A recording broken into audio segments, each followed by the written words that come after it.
Olá, pessoal! Bom, hoje a gente vai continuar o nosso estudo de botânica e vamos ver a organologia vegetal, que são as estruturas das plantas. Então, hoje a gente vai começar falando das raízes. Bom, as raízes ela tem como função a sustentação e a nutrição. Lembrando que a gente já estudou que é pelas raízes que a água e os sais minerais são absorvidos. Toda a parte inorgânica é absorvida pela raiz e conduzido através do xilema. Essa daqui é uma imagem de uma raiz, claro que nem todas vão ter esse aspecto anatômico, mas todas elas têm essas zonas. Então, a gente tem a zona suberosa, que é essa parte de cima aqui, onde saem as raízes secundárias. Tem a zona polífera, que ela vai ter tricomas, ela vai ter esses pelos que vão ter a função de absorver a água e os sais minerais. A zona lisa, que é esse pedacinho aqui entre a zona pelífera e a zona meristemática. E no final aqui a zona meristemática. Vocês lembram que a gente estudou lá em histologia vegetal que as células meristemáticas são as células tronco da planta e elas sofrem muita mitose. E preenchendo essa zona meristemática, a gente tem a coifa, porque é essa parte aqui que vai crescer. E como ela vai crescer, vai ter muito atrito. E a coifa vai proteger essas células, porque elas são muito sensíveis. Então, agora a gente vai estudar os tipos de raízes, começando pelas raízes subterrâneas. As angiospermas, a grande parte das raízes, elas são divididas em monocotiledôneas e eudicotiledôneas, lembrando que só vai ter essa divisão nas angiospermas. Quando a gente está falando de monocotiledôneas, ela vai ter essa raiz que vai sair aqui de um ponto e vai ser falciculada. Ela vai sair vários ramos de raízes. Enquanto que a eudicotiledônea, ela vai ter uma raiz axial, que é essa raiz aqui do centro. É daqui que ela vai crescendo para baixo, e dessa raiz axial vão saindo raízes secundárias, terciárias, aqui que vem da raiz secundária. Além dessas raízes, a gente tem as tuberosas, que são essas raízes de legumes que a gente come, por exemplo, a batata doce, a cenoura, a mandioca, todas elas são raízes e são do tipo tubérculos, que tem a função de guardar nutrientes, armazenar no caso de uma emergência. Temos também as raízes aéreas. Uma delas, um exemplo delas, é das plantas epífitas, que são aquelas plantas que se desenvolvem em cima de outras árvores. Como um exemplo clássico dessas plantas, a gente tem as orquídeas. As orquídeas, elas não são parasitas. Elas vão enrolar nesse tronco dessa árvore ou aonde ela estiver e se desenvolver ali. Nessas raízes, tem também uma estrutura chamada velame, que é essa estrutura aqui. Ele é responsável por reduzir a perda de água, porque diferente das raízes que ficam embaixo d'água, essa daqui está muito exposta ao calor, então ela iria perder muita água por essas raízes. Por conta do velame, isso não acontece, e ele também protege contra ação mecânica. A gente tem também as raízes escora, também chamado de raiz suporte, que é quando as árvores vão crescendo tanto na lateral que só a raiz que fica abaixo da terra não é suficiente para conseguir manter essas plantas, essas árvores. Então, são estruturas que saem aqui da copa, do caule da árvore, se fixam. Temos também as raízes tabulares. São essas raízes que a gente geralmente tropeça, né? Que ela acaba saindo de dentro da terra e ficando essa parte toda exposta. Ela vai promover a maior sustentação para essa árvore e também possibilita uma maior aeração interna.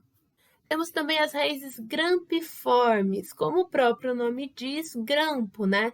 Então, elas são pequenas raizinhas que se fixam em outros locais para a planta conseguir ter melhor sustentação. Um exemplo disso é uma planta chamada Hera. Existem também plantas que são parasitas de outras plantas. São pouquíssimas, são raridades, mas elas existem. E elas são divididas em hemiparasitas ou holoparasitas. As hemiparasitas, elas fazem fotossíntese, mas elas penetram no xilema de outras plantas, que é o exemplo aqui da erva passarinho.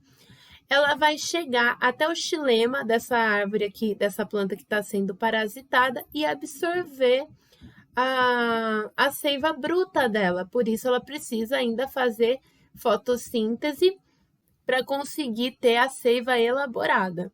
Mas a gente também tem os holoparasitas, que um exemplo é o cipó chumbo, que é esse cipózinho enrolado aqui. O contrário das hemiparasitas, a holoparasita, ela vai parasitar o floema da planta hospedeira. Isso vai possibilitar que ela absorva a seiva elaborada. Então, ela não precisa fazer fotossíntese. Elas conseguem fazer esse parasitismo por conta de uma estrutura chamada austório que elas possuem. Temos também as raízes estranguladoras. O que acontece aqui? Por exemplo, algum passarinho defeca em cima dessa árvore com alguma semente, ou por conta do vento, essa semente acaba caindo na copa dessa árvore, essa semente germina e acaba entrelaçando nesse tronco até chegar aqui no solo. Quando ela chega no solo, ela começa a se desenvolver a copa e sufocar essa árvore daqui que ela utilizou para chegar até o solo. Isso acaba matando a planta por estrangulamento. Temos também uma raiz muito comum em manguezais, que é a raiz respiratória, ou também chamada de pneumatóforos, que são essas raízes que elas acabam saindo de dentro do solo. Aqui nessa foto dá para ver certinho, ó, a raiz está dentro do solo e ela vai mandando essas estruturas para fora, ficando pedaços dessa raiz do lado de fora. Porque o manguezal, ele tem muita água, ele tem muita matéria orgânica, tem muita bactéria. E essa matéria orgânica acaba utilizando muito do oxigênio que tem dentro dessa água ou dentro desse lodo, o que obriga essas raízes a saírem para conseguir fazer as trocas gasosas com o meio externo, para não ter que competir com esses organismos. E temos as raízes aquáticas, de plantas aquáticas, que é rico em parênquima aerífero. O parênquima aerífero são aquelas células que têm muito ar dentro, o que possibilita que elas boiem. E agora a gente vai falar sobre o caule. A principal função do caule, então, é a sustentação e também a condução de seiva, seiva bruta e seiva elaborada. E aqui a gente tem a morfologia do caule. Essa primeira parte aqui, então, o topo, ele vai ser chamado de gema apical. É por aqui que ele vai crescer, então, em altura. Além disso, a gente tem geminhas, e os nós. E entre os nós das plantas, tem umas que vão ter caule com mais nós, outras com menos nós, mas entre esses nós a gente tem o entrenó. Fácil de decorar esse nome, né?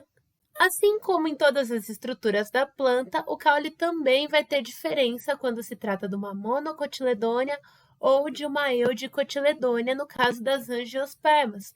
Como a gente pode ver aqui nas figuras, os vasos condutores de seiva, eles são distribuídos e eles possuem também tamanhos diferentes. Em geral, aqui nas eudicotiledôneas, o xilema é sempre mais aqui no centro e o floema mais na periferia do caule. Já nas monocotiledôneas, eles vão ter diâmetros menores e eles ficam juntinhos. Vamos ver agora quais são os tipos de caule que a gente pode encontrar nas plantas. A gente tem o tipo tronco, que é esse mais comum da gente ver. Ele vai ser grande em espessura, ele vai ser firme. Em geral, são todos aqueles troncos que formam a lenha.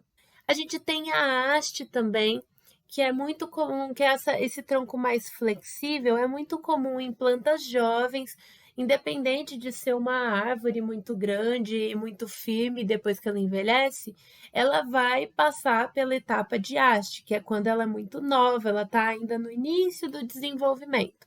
Mas a gente tem arbustos também.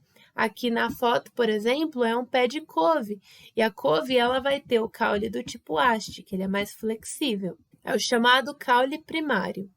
A gente tem a estipe, que é cilíndrico sem ramificações, então ele é reto aqui, com as folhas, frutos e flores aqui no topo. Então, o coqueiro é um exemplo mais conhecido de estipe. E a gente tem o colmo. O colmo é todas aquelas plantas que têm muitos nós, elas são retas, são monocotiledôneas. Você encontra o colmo em cana-de-açúcar ou no bambu. Ela é caracterizada por vários nós muito próximos um do outro e entre nós bem nítidos. Temos também o caule aéreo trepador, que são as trepadeiras, só que elas podem ser de dois tipos.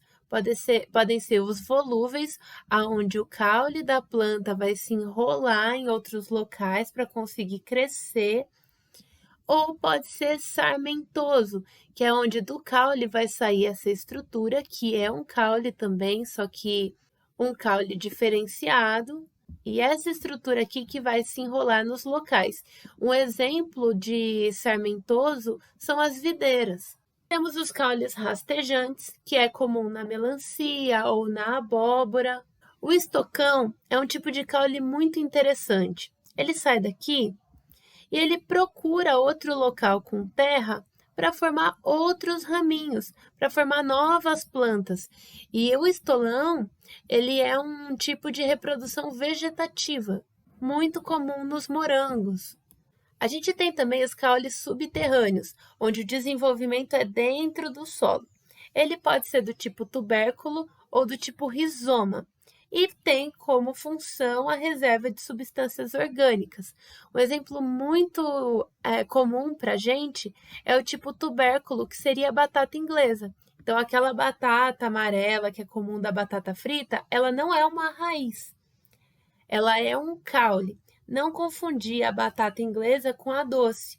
No caso da batata doce, o tubérculo é uma raiz, que nem a gente viu nas estruturas de raízes, ela tem essa diferença. A bananeira também, ela é um exemplo de caule subterrâneo, porque essa parte externa que a gente vê, na verdade, são folhagens, são folhas modificadas que ficam todas juntinhas. Se você cortar uma bananeira, você vai ver que ela abre que nem uma cebola. Então, o caule dela é essa estrutura aqui de baixo, chamada rizoma, que fica bem próximo do solo. Uma característica do rizoma é que ele vai liberar essa estrutura aqui, que ele libera esse rizoma que vai dar origem a outras plantas. No caso da bananeira, quando você planta uma, depois que ela dá o cacho, logo vai surgir o filhinho aqui do lado, que é uma forma assexuada de reprodução feita através dos rizomas. E a gente tem também os caules aquáticos. Assim como as raízes, elas são ricas em células de parênquima aerífero, que são aquelas células que têm ar dentro para conseguir boiar e ficar mais próximo da superfície, onde tem mais acesso à luz. E aqui a gente tem alguns exemplos de caule modificado. Um exemplo é o cladódio. Cladódio é o caule do cacto, aonde ele tem a cor verde justamente por possuir clorofila, para conseguir fazer a fotossíntese através do caule, diferente das outras plantas que fazem a fotossíntese através das folhas. A cebola também, quando a gente corta ela no meio, a gente consegue ver o caule dela nessa estrutura aqui, é esse pedacinho mais duro da cebola, e aqui embaixo a gente tem as raízes. E alguns espinhos também são caules modificados. Um exemplo disso é os espinhos do limoeiro ou da laranjeira. Você consegue perceber que esses espinhos são continuações aqui do caule. E agora a gente vai entrar nas folhas. A função das folhas, então, nas plantas é fazer a fotossíntese, a respiração e a transpiração. A gente sabe que uma folha está iniciando na planta quando a gente vê essa estrutura aqui. Ela chama gema axial. Toda vez, então, que tiver uma gema axial, a gente sabe que está iniciando uma folha. A folha ela é dividida em pecíolo. Em algumas espécies, a gente pode encontrar as estípulas, não é em todas que a gente encontra ela. Elas vão apresentar uma nervura central e nervurinhas secundárias. E toda essa estrutura aqui, ela é chamada de lâmina foliar. As folhas na monocotiledônea e na eudicotiledônea, elas são diferentes. Quando a gente vê uma folha de monocotiledôneas, ela vai ter uma bainha, que vai ser um processo de... Ela vai invaginar o caule. Então, ela vai abraçar o caule nessa parte aqui e vai sair direto no limbo. Enquanto que nas eudicotiledôneas, ela vai ser fixada no caule através do pecíolo. Aqui a gente tem uma folha simples. Lembram-se que as folhas ela vai começar a partir da gema, e nesse caso aqui, a gema está aqui. Isso me indica que essa estrutura inteira aqui é só uma folha. Quando isso acontece, a gente chama de folha composta. Olha esse caso aqui. Então, aqui é a gema, aqui eu tenho uma única folha. Nessa folha, eu vou ter essas estruturas aqui, que ampliando essa daqui, chamada de folíolo. E essa estrutura aqui é feita de diversos foliólulos. Cada uma dessas daqui é um foliólulo. Isso aqui a gente viu em histologia vegetal, mas vamos relembrar. Então, quando a gente vai estudar o tecido da folha, a gente vai ter aqui uma lâmina de epiderme, o parênquima palissádico, que é essas células mais juntinhas, o parênquima lacunoso, que são essas células maiores e mais espaçadas. Aqui na nervura, a gente vai ter os vasos condutores de seiva, o xilema trazendo a seiva bruta e o floema levando a seiva elaborada. E por toda a folha a gente tem os estômatos, que são essas estruturas responsáveis pelas trocas gasosas. Além disso, a gente tem as morfoses foliares. Isso daqui são folhas que se diferenciaram com funções diferentes das folhas normais, das folhas comuns. Por exemplo, aqui na primavera, essas folhas, essas estruturas rosadas que parecem pétalas, na verdade são folhas modificadas. Nesse caso aqui também, essas estruturas vermelhas são todas folhas. Elas têm a função de atrair polinizadores, dessa forma que elas conseguem chamar atenção, porque as flores delas são muito pequenininhas. Olha esse caso aqui. Outro caso de bráctea, mas a gente chama nesse caso espata, é aqui do copo de leite.